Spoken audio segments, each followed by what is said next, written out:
जय बोलो डॉक्टर बाबा साहेब अंबेडकर के जय जय जय जय जय भीम जय जय जय जय जय भीम डेमोक्रेटिक वारियर्स ಹೋರಾಟಕ್ಕೆ डेमोक्रेटिक वारियर्स ಹೋರಾಟಕ್ಕೆ ಆತ್ಮೀಯ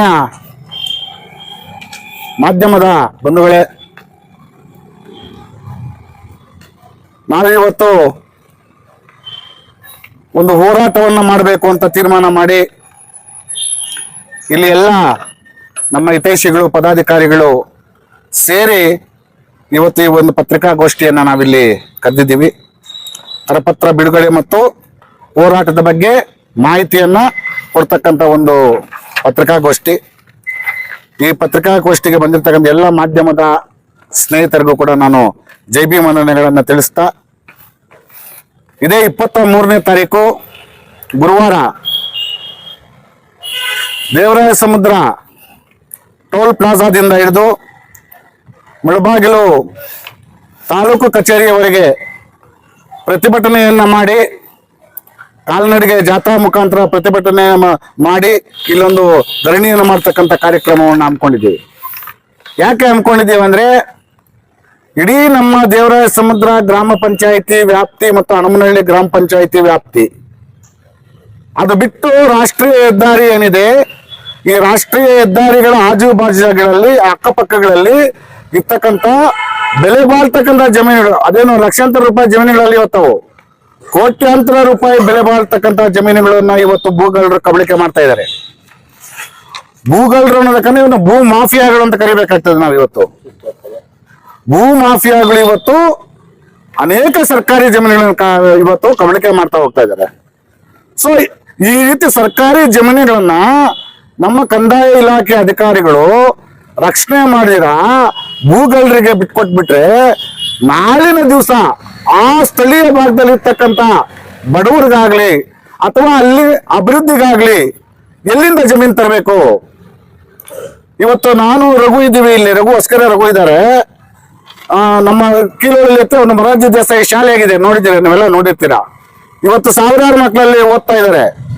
ಆ ಮೊರಾರ್ಜಿ ದೇಸಾಯಿ ಶಾಲೆಯನ್ನ ಶ್ರೀನಿವಾಸಪುರಕ್ಕೆ ಕೊಡೋದಕ್ಕೆ ಎಲ್ಲ ಕೂಡ ಫೈಲ್ ಪುಟಪ್ ಆಗ್ತಾ ಇತ್ತು. ಏನ್ ರಘು? ಹೌದೌದೌದೌದು, ಫೈಲ್ ಪುಟಪ್ ಮಾಡ್ತಾ ಇದ್ರು. ನಮ್ಮಲ್ಲಿ ಜಾಗ ಇಲ್ಲ, ಕೊಡ್ಬೇಕು, ನಮ್ಮ ಹತ್ರ ಜಾಗ ಸಿಗ್ತಾ ಇಲ್ಲ ಅಂತ.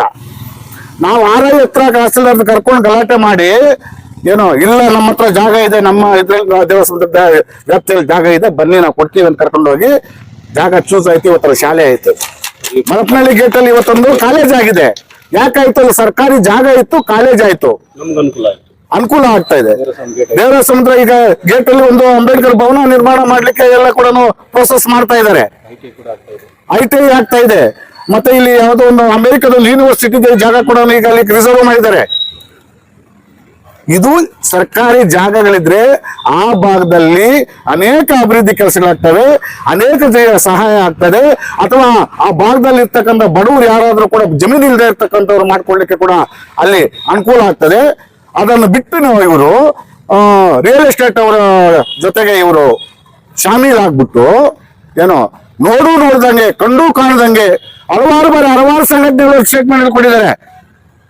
ನಾನು ನೋಡ್ತಾ ಇದ್ದೀನಿ. ನಾವು ಸ್ಟೇಟ್ಮೆಂಟ್ ಇಲ್ಲ, ನಾವು ಆ ತರ ಕೊಡೋದಿಲ್ಲ. ಹಲವಾರು ಸಂಘಟನೆಗಳು ಸ್ಟೇಟ್ಮೆಂಟ್ ಕೊಡ್ತಾ ಇದ್ದಾರೆ. ದಿನಕ್ಕೊಂದು ಸ್ಟೇಟ್ಮೆಂಟ್, ವಾರಕ್ಕೊಂದು ಸ್ಟೇಟ್ಮೆಂಟ್. ಏನು ಇದೇ ದೇವರ ಸಮುದ್ರ ಕೆಲವು ಸರ್ವೆ ನಂಬರ್ಗಳನ್ನು ಇಟ್ಕೊಂಡ್ಬಿಟ್ಟು, ಬಟ್ ಇದುವರೆಗೂ ಕೂಡ ಉಳ್ಸಕ್ಕಾಗ್ಲಿಲ್ಲ. ಅನೇಕ ನಮ್ಮ ರವಿಯವರು ಕೂಡ ಮನವಿಗೆ ಕೊಟ್ಟಿದ್ದಾರೆ. ನಮ್ಮ ಮಹಾನಾಯಕ ಯುವಶಕ್ತಿ ಸಂಘದವರು ಅವರು ಕೂಡ ಅನೇಕ ಬಾರಿ ಈ ತರ ಆಗಿದೆ, ಈ ತರ ಸರ್ವೆ ನಂಬರ್ ಹೆಂಗಾಗಿದೆ ಕ್ರಮ ಮಾಡಿ ಅಂತ ಮಾಡ್ತಾ ಇಲ್ಲ. ಸಾರ್ವಜನಿಕರು ಕೊಟ್ಟಿದ್ದಾರೆ ಅರ್ಜಿಗಳನ್ನ, ಇಂಪ್ಲಿಮೆಂಟ್ ಆಗ್ತಾ ಇಲ್ಲ. ಸೊ ನಾವ್ ಏನ್ ಮಾಡ್ಬೇಕು ಇವಾಗ? ದಲ್ಸಂಗರ ಸಮಿತಿ ನಾವೆಲ್ಲ ಒಟ್ಟಿಗೆ ಕೆಲಸ ಮಾಡ್ತಾ ಇದ್ದೇವೆ ಸರ್. ನಾನು, ರಾಜು, ಕಿಟ್ಟ, ನಮ್ಮ ರಘು, ನಮ್ಮ ಉತ್ನೂರ್ ಎಂಟ್ರಾಮು, ಇಲ್ಲಿ ತಗೊಂಡು ಎಲ್ಲ ನಮ್ಮ ಆವಣಿ, ಮಂಜು, ಪಿಚ್ಕುಂಡಳ್ಳಿ, ಎಂಟ್ರಾಮಣ್ಣ ಇವರೆಲ್ಲ ಕೂಡ ಟೀಮ್ ಆಗಿ ಅಮೃತಣ್ಣವರು ಇದ್ದಾರೆ ಇದರಲ್ಲಿ. ನಮ್ಮ ಹೋರಾಟದಲ್ಲಿ 36 ಎಕರೆ ಜಮೀನು ನಾವು 2008-9 ಹೋರಾಟ ಮಾಡಿ ಉಳಿಸ್ತೀವಿ. ಜಮೀನಲ್ಲಿ 101 ಸರ್ವೆ ನಂಬರ್ ಅಲ್ಲಿ 36 ಎಕರೆ ಜಮೀನನ್ನ ಹೋರಾಟದ ಮುಖಾಂತರ ಉಳಿಸ್ತೀವಿ ನಾವು. ಆ ಜಮೀನನ್ನ ಇವತ್ತು ಕೋರ್ಟ್ನಲ್ಲಿ ಇವರು ಸರಿಯಾಗಿ ದಾಖಲೆಗಳನ್ನು ಒದಗಿಸ್ತೀರ. ಅವಾಗ ಇರ್ತಕ್ಕಂಥ ಫೈಲನ್ನು ಇವರು ನಾಪತ್ತೆ ಮಾಡಿ ಈಗ ಭೂಮಾಫಿಯಾಗಳಿಗೆ ಅನುಕೂಲ ಆಗೋ ತರ 20 ಎಕರೆ ಜಮೀನು ಇವತ್ತು ಬೇರೆಯವ್ರ ಪಾಲಾಗಿದೆ.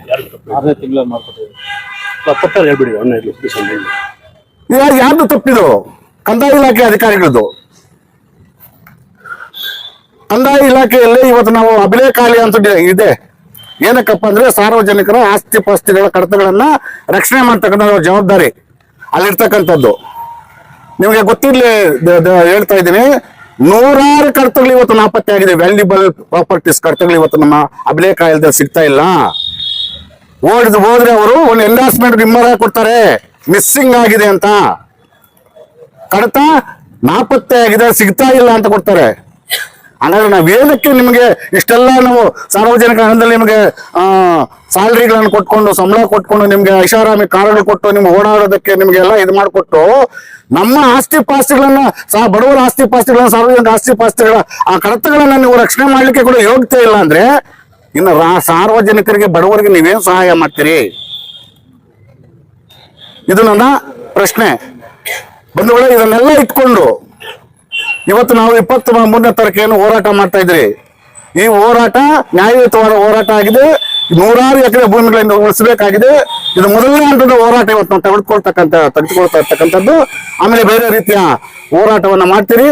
ಏನೋ ಇವತ್ತೇನು ಕಂದಾಯ ಇಲಾಖೆ ಅಧಿಕಾರಿಗಳು ಆಗಿನ ಕಾಲದಲ್ಲಿ ಯಾರು ಕೆಲಸ ಮಾಡಿದ್ದಾರೆ, ಅವನಿ RI ಆಗಿ ಯಾರು ಕೆಲಸ ಮಾಡಿದ್ರು, ಭಾಗದ ಸೆಕ್ರೆಟರಿ ಆಗಿ ಯಾರು ಕೆಲಸ ಮಾಡಿದ್ರು, ಕಡತ ಯಾಕೆ ನಾಪತ್ತೆ ಆಯ್ತು, ಜಯಮಾಧವ ತಹಸೀಲ್ದಾರ್ ಕಡತನ ತೆಗೆದುಕೊಂಡು ಹೋಗಿದ್ರೆ ನನಗೆ ಎಂಡಾರ್ಸ್ಮೆಂಟ್ ಕೊಟ್ಟಿದ್ದೀರಾ, ಹೆಂಗೆ ತೆಗೆದುಕೊಂಡು ತಹಸೀಲ್ದಾರ್ ಅವರು ಯಾಕೆ ತನಿಖೆ ಮಾಡ್ಲಿಲ್ಲ? 2026 ಇವತ್ತು 2009ರಿಂದ ಇದುವರೆಗೂ ಕೂಡ ಯಾಕೆ ತನಿಖೆ ಮಾಡ್ಲಿಲ್ಲ? 17 ವರ್ಷ ಯಾಕೆ ಮಾಡ್ಲಿಲ್ಲ? ಯಾಕೆ ಕರ್ತವ್ಯ ತರಿಸ್ಕೊಂಡಿಲ್ಲ? ಸೊ ಎಷ್ಟೆಲ್ಲ ಅನುಮಾನಗಳು ಇದ್ರಲ್ಲಿದೆ. ಅದ್ರ ಜೊತೆಗೆ ಬೇರೆ ಬೇರೆ ಸರ್ವೆ ನಂಬರ್ಗಳ ಜಮೀನುಗಳೆಲ್ಲ ಕಬಳಿಕೆ ಆಗಿದ್ದಾವೆ. ಇದರ ವಿರುದ್ಧವಾಗಿ ನಾವು 23ನೇ ತಾರೀಕು ಜಾಥಾ ಮಾಡ್ತಾ ಇದ್ದೀರಿ.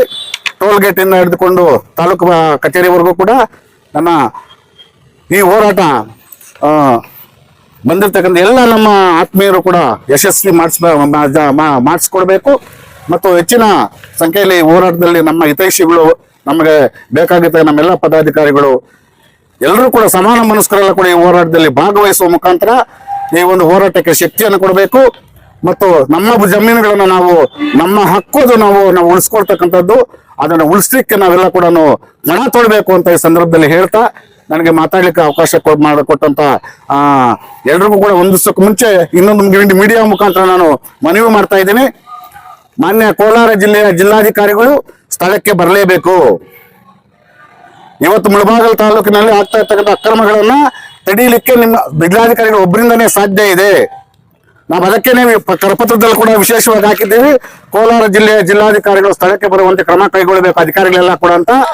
ಜಿಲ್ಲಾಧಿಕಾರಿಗಳು ಬರಬೇಕು ಅಂತ ಆಸೆಯಿಂದ ಈ ಸಂದರ್ಭದಲ್ಲಿ ನಮ್ಮೆಲ್ಲ ನಮ್ಮ ಸಂಘಟನೆ ಪದಾಧಿಕಾರಿಗಳ ಪರವಾಗಿ ಕೂಡ ಅವರಲ್ಲಿ ಮನವಿಯನ್ನು ಮಾಡ್ತಾ ಅವ್ರ ಸ್ಥಳಕ್ಕೆ ಬಂದು ಮನವಿ ಸ್ವೀಕರಿಸಬೇಕು ಮತ್ತು ಎಲ್ಲ ಅಕ್ರಮಗಳಿಗೆ ಕಡಿವಾಣ ಹಾಕ್ಲಿಕ್ಕೆ ಅವರು ಒಂದು ವಿಶೇಷವಾದ ಸಭೆಯನ್ನ ಮಾಡಿ ಒಂದು ತೀರ್ಮಾನವನ್ನು ತೆಗೆದುಕೊಳ್ಬೇಕು ಅಂತ ಈ ಸಂದರ್ಭದಲ್ಲಿ ಹೇಳ್ತಾ ನನ್ನ ಮಾತುಗಳನ್ನು ಮುಗಿಸ್ತಾ ಇದ್ದೀನಿ. ಜೈ ಭೀಮ್, ಜೈ